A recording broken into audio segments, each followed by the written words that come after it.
அடிக்கிற வெயிலுக்கு ஜில்லுன்னு கூலாக ஒரு ஸ்நாக்ஸ் ரெசிப்பிங்க. நம்ம குழு குழுன்னு கூல்ட்ரிங்க்ஸ் தான் குடிக்கணும்னு இல்லை, இந்த மாதிரி ஜில்லுன்னு ஸ்நாக்ஸும் சாப்பிட்லாம். ரொம்பவே டேஸ்ட்டாக இருக்கும். குழந்தைங்களுக்கு இந்த மாதிரி செஞ்சு கொடுத்து பாருங்கள். இந்த சம்மரில் ரொம்பவே விரும்பி சாப்பிடுவாங்க. ரொம்ப ஹெல்த்தியானதும் கூட. Hi friends, welcome to cook with Raji. இன்றைக்கி ரெசிப்பியில் நம்ம பார்க்க போகிறது ஒரு ஈவினிங் ஸ்நாக்ஸ் ரெசிபி தாங்க. இது இந்த சம்மருக்கு அடிக்கிற வெயிலுக்கு நல்லா குழுன்னு இருக்கிற மாதிரி ஒரு ரெசிபி தான். எப்போவுமே நம்ம மழை நேரத்துலலாம் சூடாக செஞ்சு சாப்பிடுவோம். ஆனால் இந்த சம்மருக்கு சூடாக செஞ்சு சாப்பிட்றத விட நம்ம ஜில்லுன்னு சாப்பிட்றது ரொம்பவே நல்லா இருக்கும். ஸோ இது ரொம்ப டேஸ்ட்டாகவும் இருக்கும், ரொம்பவே ஈஸியாகவும் பண்ணி கொடுத்துடலாம். ரொம்பவே சிம்பிளுங்க, டக்குன்னு செஞ்சிடலாம். நல்லா டேஸ்டியாகவும் இருக்கும். சம்மருக்கு ஏற்ற ரெசிபி கூட ரொம்பவே நல்லாயிருக்கும். ஸோ வீடியோக்குள்ளே போகிறதுக்கு முன்னாடி நீங்கள் நம்ம சேனலை சப்ஸ்கிரைப் பண்ணாமல் இருந்தீங்கன்னா சப்ஸ்கிரைப் பண்ணிக்கோங்க. அப்புறம் மறக்காமல் வீடியோவுக்கு லைக் பண்ணிடுங்க. வாங்க வீடியோக்குள்ளே போகலாம். இந்த ஸ்நாக்ஸ் செய்கிறதுக்கு நான் ஒரு பவுலில் 150 கிராம் அளவுக்கு அவல் எடுத்திருக்கேங்க. வெள்ளை அவல், பேப்பர் அவல் இல்லை, கொஞ்சம் கனமாக இருக்கும்ல, அந்த அவல் எடுத்திருக்கேன். இதில் 1 கப் அளவுக்கு தண்ணி சேர்த்துடலாங்க. தண்ணி ஊற்றிட்டு இது நல்லா கழுவிக்கலாம். இந்த மாதிரி நம்ம தேய்ச்சி கழுவணும். தேய்ச்சி கழுவும் போது அதில் உள்ள தூசு, அப்புறம் அந்த நெல் உமி இருக்கும்ல, அது எல்லாமே அந்த தண்ணியில் நல்லா போயிடும். நல்லாவும் இருக்கும், கலரும் நல்லா வெள்ளையாக இருக்கும். பாருங்கள் தண்ணி எவ்வளோ கலர் மாதிரி இருக்குது. இப்போ இதை ஃபில்டர் பண்ணிவிட்டு வந்துட்டேன். இப்போ இதில் லைட்டாக தண்ணி தெளிச்சிக்கலாங்க. நம்ம நல்லா கழுவுனதுக்கப்புறம் லைட்டாக தண்ணி தெளித்து ஒரு 10 நிமிஷம் இந்த அவலை அப்படியே ஊற விட்டுறலாம். 10 நிமிஷம் வரைக்கும் ஊறினா போதும். நல்லா பூ போல் ஊறி வந்துடும். பாருங்கள், அவல் கண்டிப்பாக நல்லா ஊறணும். அப்போ தான் நல்லா சாஃப்டாக இருக்கும். தொட்டு பார்த்தா நல்லா மெதுவாக இருக்கணும். இந்த அளவுக்கு ஊறினதுக்கப்புறமா நம்ம இதில் சுகர் சேர்த்துக்கலாங்க. நான் ஒயிட் சுகர் தான் சேர்க்குறேன். அரை இனிப்பு சேர்க்குறேங்க. ஃபுல்லாக நிறைய இனிப்பு போடாமல் ஒரு 5 ஸ்பூன் அளவுக்கு போட்டுக்கிறேன். நல்லா பார்த்தா இது ஒரு 25 கிராம் அளவுக்கு தான் இருக்கும்.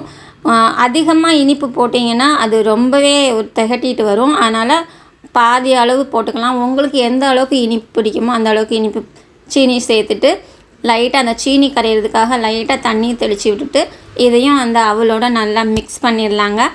எப்போவுமே நம்ம அவலில் சீனி போட்டு மிக்ஸ் பண்ணணுன்னா அவல் நல்லா ஊறினதுக்கப்புறம் தான் மிக்ஸ் பண்ணணும். ஏன்னா முதல்ல அவலை கழுவிட்டு சீனி போட்டுட்டு அதுக்கப்புறமா நம்ம அவலை ஊற வச்சோன்னா அது எவ்வளோ நேரம் ஆனாலும் ஊறாது. அதனால் அவல் நல்லா ஊறினதுக்கப்புறமா நீங்கள் சீனி போடுங்க.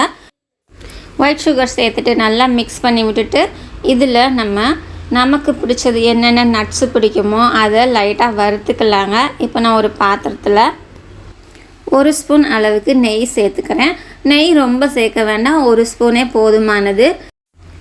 இப்போ இந்த நெய் நல்லா சூடாகணுங்க. சூடானதுக்கப்புறமா நம்ம இதில் நட்ஸை சேர்த்துக்கலாம். நெய் நல்லா சூடாயிடுச்சு. ஸ்டவ்வை சிம்மில் தான் வச்சுருக்கேன். சிம்மில் வச்சுட்டு ஒரு 25 கிராம் அளவுக்கு நம்ம முந்திரி பருப்பு சேர்த்துருக்குறேங்க. நான் முந்திரி பருப்பை லைட்டாக வறுத்துக்கலாம். முந்திரி பருப்பு நல்லா வறுத்துக்கோங்க. நல்லா அது ரொம்ப மொறுமொறுன்னு வறுக்காமல் லைட்டாக அந்த கலர் லைட்டாக சேஞ்ச் ஆகிற வரைக்கும் வறுத்தா போதும். இப்போ இது கூட ஒரு 25 கிராம் அளவுக்கு வறுத்த நிலக்கடலை, அதையும் சேர்த்துக்கிறேன். இப்போ இந்த ரெண்டையும் வறுத்துக்கலாம். நான் முந்திரி பருப்பு பச்சை பருப்புன்றதுனால ஃபஸ்ட்டு அதை வறுத்துட்டேன். ஓரளவுக்கு வறுத்ததுக்கப்புறமா நான் நிலக்கடலை சேர்த்துருக்கேன். ஏன்னா நிலக்கடலை ஏற்கனவே வறுத்த பருப்பு தான். அதனால் நிலக்கடலை போட்டு ஜஸ்ட் லைட்டாக 1 நிமிஷம் போல் கலந்து விட்டுட்டேன். அவ்வளோதாங்க. இப்போ நம்ம ஏற்கனவே அவல் கலந்து வச்சுருக்கோம்ல அந்த சீனியில், அதில் நம்ம இதை தட்டிக்கலாம். இந்த அவலில் தட்டிட்டு இதில் கூடவே 1 கப் அளவுக்கு தேங்காய் துருவல் சேர்த்துக்கலாங்க. தேங்காய் துருவல் சேர்க்கும்போது இதோட டேஸ்ட் இன்னுமே நல்லா இருக்கும். இப்போ தேங்காய் துருவலை சேர்த்துட்டு ஃபுல்லாக நல்லா மிக்ஸ் பண்ணி எடுத்து வச்சுக்கலாம். நான் முந்திரி பருப்பு நிலக்கடலை மட்டும்தாங்க சேர்த்துருக்கேன். இதுதான் சேர்க்கணும் இல்லை, உங்களுக்கு எந்த நட்ஸு பிடிக்குமோ அது சேர்த்துக்கலாம். கூடவே வாழைப்பழம் இருந்தால் அதுவும் சேர்த்துக்கலாம். சுகர் சேர்த்துட்டு வாழைப்பழம் சேர்க்கும்போது இன்னொன்று நல்லா டேஸ்ட்டாக இருக்கும். இந்த அவல் மிக்ஸிங்கை நம்ம ஃப்ரிட்ஜில் ஒரு 1 ஹவர் அப்படியே வச்சுட்டு நல்லா ஜில்லுன்னு ஆனதுக்கப்புறமா அந்த வெயிலுக்கு சாப்பிடும்போது ரொம்பவே நல்லா டேஸ்ட்டாக இருக்குங்க. நல்லா ஜில்லுன்னு குளுன்னு இருக்கும். அவ்வளோ இந்த வெயிலுக்கு சூப்பராக இருக்கும். நீங்கள் ஃப்ரிட்ஜில் வச்சு சாப்பிட பிடிக்கலைன்னா நம்ம அப்படியே கூட நம்ம இதை சாப்பிட்டுக்கலாம். பட் ஃப்ரிட்ஜில் வச்சு சாப்பிடும்போது இந்த வெயிலுக்கு நல்லா இருக்குங்க. அதனால தான் சொல்கிறேன். ஈவினிங் டைமில் ஸ்கூல் விட்டு வர குழந்தைங்களுக்கு இந்த வெயிலுக்கு நீங்கள் சுட சுட பஜ்ஜி போண்டா அந்த மாதிரி எதுவுமே கொடுக்காம இந்த மாதிரி சில்லுன்னு ஸ்நாக்ஸ் செஞ்சு கொடுத்து பாருங்கள். ரொம்பவே விரும்பி சாப்பிடுவாங்க. நல்ல ஹெல்தியானதும் கூட. இதை வந்து நம்ம ஃப்ரிட்ஜில் வச்சு எடுக்கும்போது நல்ல ஜில்லுன்னு இந்த சம்மருக்கு ரொம்ப குளுக்குளுன்னு இருக்குங்க. ரொம்பவே நல்லாயிருக்கும், டேஸ்ட்டாகவும் இருக்கும். சாப்பிட்டு பார்த்துடலாம்.